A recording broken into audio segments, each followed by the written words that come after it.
Hello everyone, welcome to my channel Dear English Decoder. Myself विकास सिन्हा. आज का ये जो वीडियो है मैं एसएससी कांस्टेबल जीडी में जो इंग्लिश का क्वेश्चन आता है मैं पूरे मॉडल सेट को आपके सामने डिस्कस करने जा रहा हूँ. इससे आपको ये पता लगेगा कि क्वेश्चंस किस तरह के आते हैं, कौन कौन तरह के क्वेश्चन में किस किस तरह की परेशानी आती हैं सॉल्व करने में. उन सारी चीज़ों को मैं इस वीडियो में आपको बताऊंगा. इसके बाद आपको कोई कंफ्यूजन नहीं रहेगा, तो वीडियो को अंत तक देखिए. और अगर वीडियो पसंद आए तो लाइक, सब्सक्राइब और शेयर भी ज़रूर कीजिए. और साथ ही साथ एक बात मैं कहूँ कि किसी तरह का कोई कन्फ्यूज़न हो तो आप मुझे कमेंट सेक्शन में ज़रूर बताएं. मैं आपके कन्फ्यूज़न को दूर करने की कोशिश करूँगा. तो चलिए अब हम वीडियो स्टार्ट करते हैं मॉडल क्वेश्चन के साथ. तो देखिए सबसे पहले हम समझते हैं कि क्वेश्चन कौन कौन आता है. सबसे पहले देखिए डायरेक्शन क्या दिया हुआ है. Read each sentence to find out whether there is any grammatical error in it. The error if any will be in one part of the sentence. The letter of that part will be the answer. अब यहाँ पर actually ये क्या है कि spotting error है. जो question सबसे पहले दिख रहा है वो स्पॉटिंग एरर का क्वेश्चन है. इसमें क्या होता है कि 1, 2, 3 एंड 4th ABCD 4 पार्ट में एक सेंटेंस बटा हुआ है. इसमें हमें एरर फाइंड आउट करना है अगर एरर है तो अब इसमें एरर हम फाइंड आउट करते हैं. देखिए इसमें क्या लिखा हुआ. In an effort to make peace Priya spoke separately to both the person. यानी वो प्रयास की कि पीस करे किसके साथ, तो प्रिया, है ना. तो अब रही बात कि ये सेंटेंस अगर मीनिंग समझ में आता है तब तो ठीक है, नहीं आता है तो भी कोई दिक्कत नहीं है. अगर ये वर्ड जैसे कि बोथ जो वर्ड है, बोथ का मतलब क्या होता है, दोनों, और दोनों का मतलब है कि पर्सन एक से ज़्यादा है. तो क्लियर सी बात है कि जब पर्सन एक से ज़्यादा है तो पर्सन का प्लूरल बनेगा पर्सन्स. तो देखिए मैंने यहाँ टिक मार्क कर दिया है. तो यहाँ पे आंसर है बोथ द पर्सन्स होना चाहिए. ये एक आंसर हुआ. Second, they had a narrow escape when skating as roaring avalanche just missed them. अब देखिए कुछ कुछ वर्ड है. अवलांस का मतलब क्या होता है, भूस्खलन जिसको कहते हैं ना, हिमस्खलन, वो सारे वर्ड्स होते हैं. लेकिन इतना टफ वर्ड में आंसर कभी नहीं मिलेगा. आंसर हमेशा कॉमन जगह होता है. अब इसमें हम आंसर की बात करें तो यहाँ पर they had a narrow escape का मतलब होता है बाल बाल बचना. तो वे बाल बाल बचे कब, जब स्केटिंग कर रहे थे. यानी जब के लिए वेन तो ठीक है, लेकिन जब एक ही समय में दो काम होता हो तो उसके लिए वेन नहीं वाइल का यूज करते हैं. इसलिए यहां वेन नहीं वाइल होगा, इसलिए बी आंसर. अब 78 क्वेश्चन में आते हैं. The movie star should not have allowed the press at the scene had he known about the fuss. यानी यहां बोला जा रहा है मूवी स्टार प्रेस को अलाउ नहीं किया होता अगर उसको पता होता कि इस तरह की गड़बड़ी होने वाली है. तो यहाँ पर ऐसे केस में हमें क्या लिखना, नहीं हुआ होता, यानी पास्ट मॉडल हैव V3. तो पास्ट मॉडल तो ठीक है, शुड, हैव भी ठीक है, V3 भी ठीक है, लेकिन यहाँ शुड नहीं वुड होना चाहिए. द मूवी स्टार के साथ विल का पास्ट क्या होता है, would. The movie star would not have allowed. तो ये शुड क्या हो गया, एरर हो गया, इसलिए आंसर ए है. अब नेक्स्ट क्वेश्चन क्या आता है इसको देखते हैं. अब यहां डायरेक्शन क्या दिया हुआ है. डायरेक्शन दिया हुआ है choose the most appropriate word from the given option to fill up the blank in the sentence. यानी क्या है, सेंटेंस फिलर है. ठीक है, sentence filler, fill in the blank जिसको कहते हैं. तो अब यहां पे क्या है, when he reach the doctor's house he out already. यानी जब वो डॉक्टर के घर में पहुंचा तो वह जा चुका था. इस सेंस में आ रहा है, तो वह जा चुका था.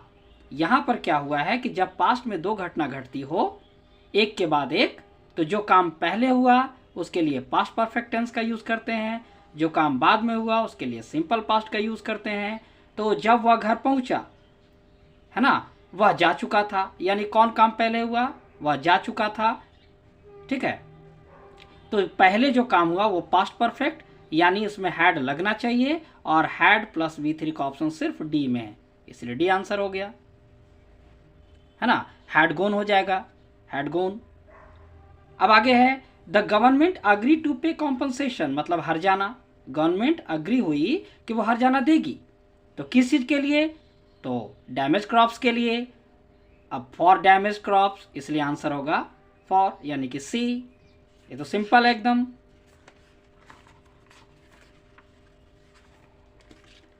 तो यहां पर ये क्वेश्चन देखते जाइए, यहां पे 4 आंसर होगा। नेक्स्ट आते हैं क्वेश्चन।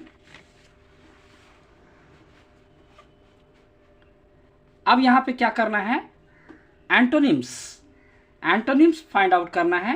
एंटोनिम्स का मतलब होता है अपोजिट वर्ड्स। अब जैसे 81 में क्या है, एक्सोनरेट। एक्सोनरेट का मतलब होता है किसी को ऑफिशियली दोष मुक्त घोषित करना, यानी कोई ब्लेम लगा उसको आरोप मुक्त करना। तो आरोप मुक्त करना का एंटोनिम यानी अपोजिट, आरोप मुक्त करना का मतलब अपोजिट क्या हो गया, आरोप लगाना। तो आरोप लगाने का वर्ड क्या है, अक्यूज, तो इसका बी आंसर होगा, है ना। मॉडरेट का मतलब होता है कौन, ना बहुत ज़्यादा ना बहुत कम। वॉचफुल का मतलब होता है सतर्क। अक्वायर का मतलब होता है प्राप्त करना, यानी कोई भी मीनिंग इसमें सूट नहीं करता, तो इसका अपोजिट हो जाएगा अक्यूज। अब 82 में क्या है, रिप्लीट। अब रिप्लीट का मतलब होता है भरा होना। अब भरा होने का अपोजिट क्या हो जाएगा, खाली होना, है ना, यानी किसी चीज़ से विहीन होना। तो इसमें डिसएंटेंगल का मतलब क्या होता है, कोई चीज़ उलझा हुआ उसको अलग अलग करना। इम्प्रॉपर मतलब अनुचित। रिनोवेट का मतलब होता है कि किसी बिल्डिंग वगैरह को पुनरुद्धार करना, यानी रिपेयर करके अच्छा बनाना। तो बच गया कौन, डिवॉइड। डिवॉइड इसका अपोजिट हो गया, मतलब किसी चीज़ से रहित होना, खाली होना। अब आगे है सिनोनिम्स फाइंड आउट करना। सिनोनिम्स, अब सिनोनिम मतलब सिमिलर वर्ड, जैसे वो पहले वाला अपोजिट था, ये सिनोनिम मतलब सिमिलर वर्ड। अब है स्पोरेडिक। स्पोरेडिक जो कभी कभी होता है, तो चूंकि यहाँ पर ओकेजनल का मतलब भी वही होता है, इसलिए ये आंसर होगा। चूंकि एपिडेमिक का मतलब होता है महामारी। वर्लिंग का मतलब होता है जो भंवर, भंवर होता है ना, पानी का एकदम सर्कल बनता है, ट्विस्ट करता है पानी, लाइक दिस। स्टैग्नेंट का मतलब स्थिर, इसलिए आंसर होगा ओकेजनल। अब सोपोरिफिक। अब सोपोरिफिक में क्या है, फ्लैटरिंग। फ्लैटरिंग का मतलब होता है क्या, किसी भी पर्सन को जितना वो है उससे ज़्यादा अच्छा दिखाना या इम्पॉर्टेंट बताना, ये इसका मीनिंग है। सिकनिंग का मतलब होता है घिनौना। एक्साइटिंग मतलब उत्तेजना से भरा हुआ, लेकिन इसका मीनिंग होता है नींद लाने वाला, मतलब स्लीप प्रोड्यूसिंग। जैसे कोई दवा या कुछ भी हो ना जिसको खाने से नींद जैसा महसूस होता है, तो वही कहलाता है सोपोरिफिक, यानी स्लीप प्रोड्यूसिंग। अब नेक्स्ट क्वेश्चन में है, डायरेक्शन देखिए। In the following question group of 4 words are given, in each group 1 word misspelled, यानी ये 4 वर्ड हैं, इसमें एक गलत स्पेलिंग वाला है। फाइंड द मिसस्पेल्ड वर्ड, उसी को हमको खोजना है। अब हरीड, हिंड्रेंस, हैट्रेड और 100। तो अब ये देखिए, इसमें 100 की स्पेलिंग रॉन्ग है, इसमें होना क्या चाहिए था, HUNDRED, लेकिन यहाँ ई अलग से लगा है, यानी ये आंसर है। इजी वर्ड में ही जनरली आंसर मिलता है, तो 100 ये रॉन्ग है, मतलब ये आंसर है, ये स्पेलिंग रॉन्ग है। चलिए नेक्स्ट।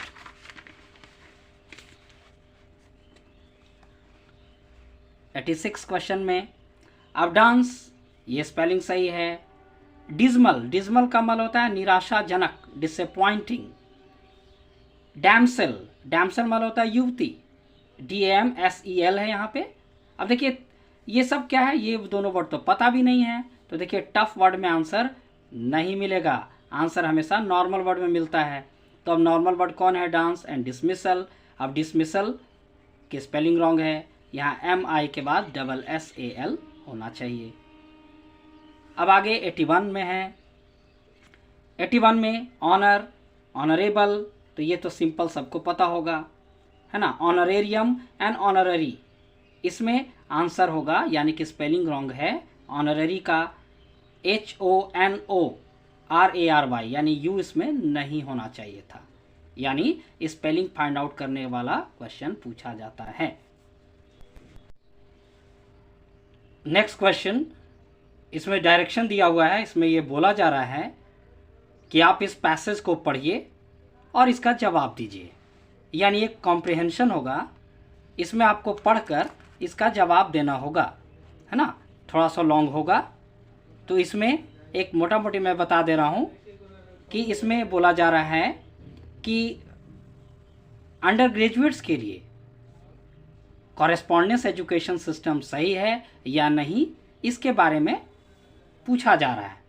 तो चलिए, यहाँ पर तो मैं पूरा बताने में बहुत समय लग जाएगा। एक मोटा मोटी मैंने एक रफ आइडिया दिया है कि एक कॉम्प्रिहेंशन है, एक पैसेज होगा और उसमें एक 4-5 क्वेश्चन होंगे और उसमें आपको आंसर फाइंड आउट करना है, यानी इस पैसेज को आपको समझना होगा, है ना। तो चलिए, इसको हम आगे बढ़ते हैं।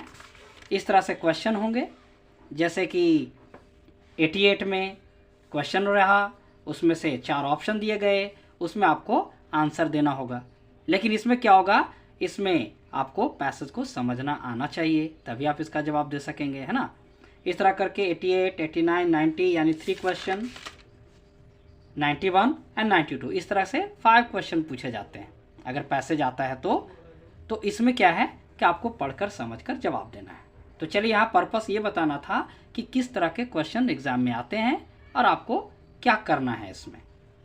चलिए, अब आते हैं नेक्स्ट जो क्वेश्चन है 93 के लिए, है ना। अब इसके डायरेक्शन को देखते हैं। इसमें बोला ये जा रहा है, in the following passage there are blanks each of which has been numbered, यानी एक पैसेज है जिसमें कुछ ब्लैंक स्पेस हैं और उसको नंबरिंग कर दिया गया है। These numbers are printed below the passage against each 5 words are suggested. मतलब यहाँ पर इसको बोलते हैं हम क्लोज टेस्ट।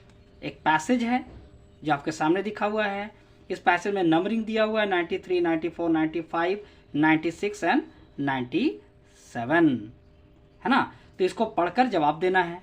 चलिए, इसको हम लोग बनाते हैं। अब यहाँ पर क्या है, it called for help from the jackal, jackal मतलब सियार होता है, to get out of the well, यानी इसने, क्लियर नहीं हुआ, किसने हेल्प मांगा जैकल से, वो कुआं में, यानी कि कोई गिर गया होगा। इट है मतलब कोई जानवर होगा, एनिमल होगा, है ना। तो उसने हेल्प मांगा, but the jackal ran away, jackal भाग गया, स्माइलिंग मतलब मुस्कुराते हुए भाग गया, and with the pride of having. अब लग रहा होगा कि हैविंग के बाद क्या करें। अगर समझ में आता है तो ठीक है, नहीं भी आए तो एक बात का आप ध्यान रखें कि हैविंग के बाद हमेशा वर्ब का थर्ड फॉर्म यूज होता है। जैसे गो है तो उसका थर्ड फॉर्म क्या होता है, वेंट, गोन। तो उसी तरह से देखिए, अब ऑप्शन में आइए 93 में, इसमें लिखा हुआ है वॉन, गेन्ड एंड चीटेड। ठीक, धोखा देने के लिए 2 ही वर्ड है। अब भाग गया, कोई हेल्प मांगा और कोई भाग जाए, यानी वो धोखा दिया। तो धोखा देने के लिए 2 ही वर्ड है, डिच एंड चीटेड। ठीक है, तो एक दिमाग क्या लगाना है कि डिच में ईडी लगा नहीं हुआ और वर्ब का थर्ड फॉर्म होना चाहिए, क्योंकि हैविंग के बाद अभी मैंने जस्ट बोला, हैविंग के बाद अभी मैंने क्या बोला, V3 होना चाहिए, इसीलिए डिच ना होकर चीटेड इसका आंसर होगा। फिर आगे बोला जा रहा है, on the way he met a cat. देखो, पहले ये बोला था पुअर गोट के बारे में, आगे बात हो रही थी गोट, यानी गोट ने हेल्प मांगा था।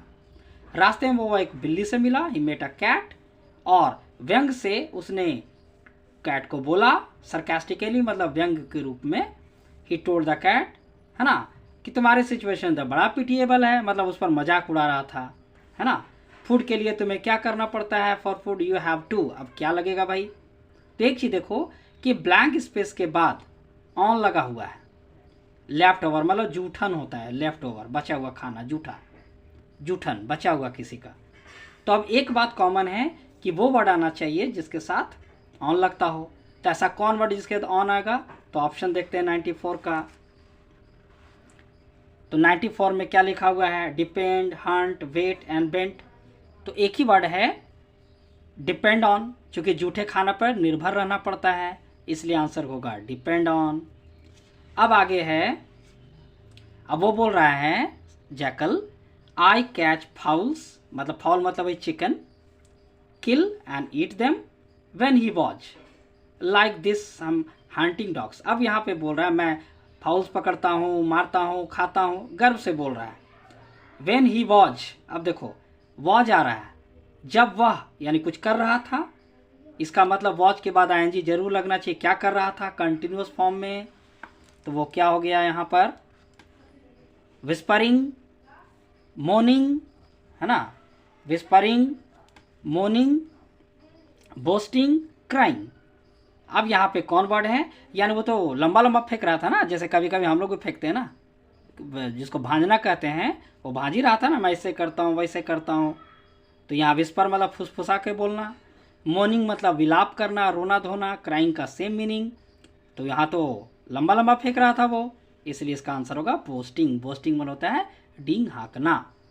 ठीक है, अब आगे फिर है but the jackal had.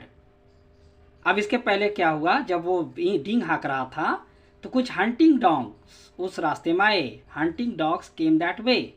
Cat तो बहुत क्लेवर थी, cat was clever, it jumped on a tree, jump कर ली, ट्री पर चढ़ गई। लेकिन jackal, but the jackal had, अब जैकल के पास कोई रास्ता ही नहीं था, कहीं नहीं जा सकता था। तो कहीं नहीं जाना, उसके लिए ऑप्शन में क्या है,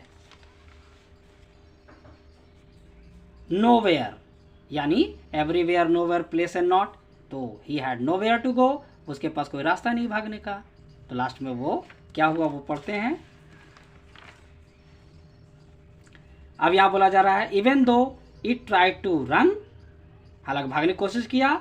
द हंटिंग डॉग्स, अब पक्का है कि हंटिंग डॉग्स का पीछा किए होंगे, उस पर काबू कर लिए होंगे, क्योंकि हंटिंग डॉग के आगे उसकी एक भी नहीं चलती है ना।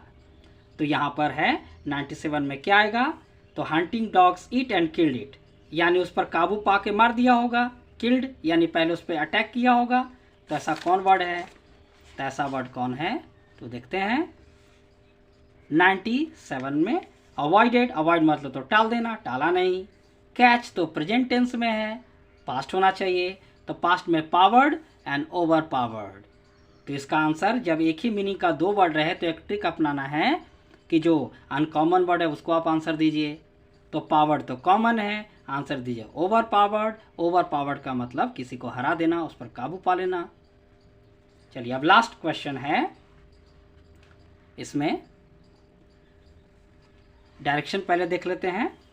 इसे बोला जा रहा है from the four words identify the one which can be substituted for the sentences question, यानी यह है वन वर्ड सब्सटीट्यूशन, अनेक शब्दों का एक शब्द।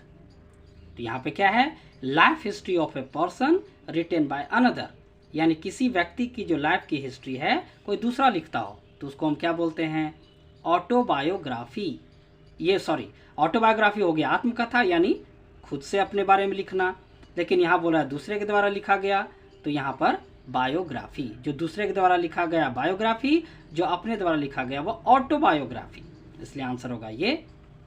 उसके बाद फिर है अपोस्ट, अपोस्ट विदाउट रिम्यूनरेशन, यानी एक ऐसा पोस्ट जिसमें कुछ सैलरी वाली कुछ मिलती नहीं है, तो इसका जवाब होगा ऑनररी। ठीक है, अब लास्ट में है number 100 question, one who can not die, यानी जो कभी मर ही नहीं सकता, यानी मर नहीं सकता मतलब क्या, अमर है वो। और ऐसा वर्ड कौन है, स्टेबल का मतलब तो स्थिर भी होता है, और घोड़े लोग जहाँ रहते हैं वो स्टेबल कहलाता है। परपेचुअल मतलब कंटिन्यूअस, पेरेनियल भी सदाबहार होता है, लेकिन ये पर्सन के लिए नहीं होता है ना, पर्सन के लिए होता है इमॉर्टल। इमॉर्टल मतलब अमर। तो चलिए सारे क्वेश्चन को मैंने डिस्कस कर दिया है, पर्पस था समझाना भी और ये बताना भी कि क्वेश्चन किस किस तरह से आते हैं। तो उम्मीद है कि आपको ये वीडियो पसंद आई होगी। आगे भी इस तरह की वीडियो मैं आप लोग के लिए लाता रहूँगा। तो फिर नेक्स्ट टॉपिक के साथ नेक्स्ट वीडियो में मिलते हैं, तब तक के लिए सी यू, बाय।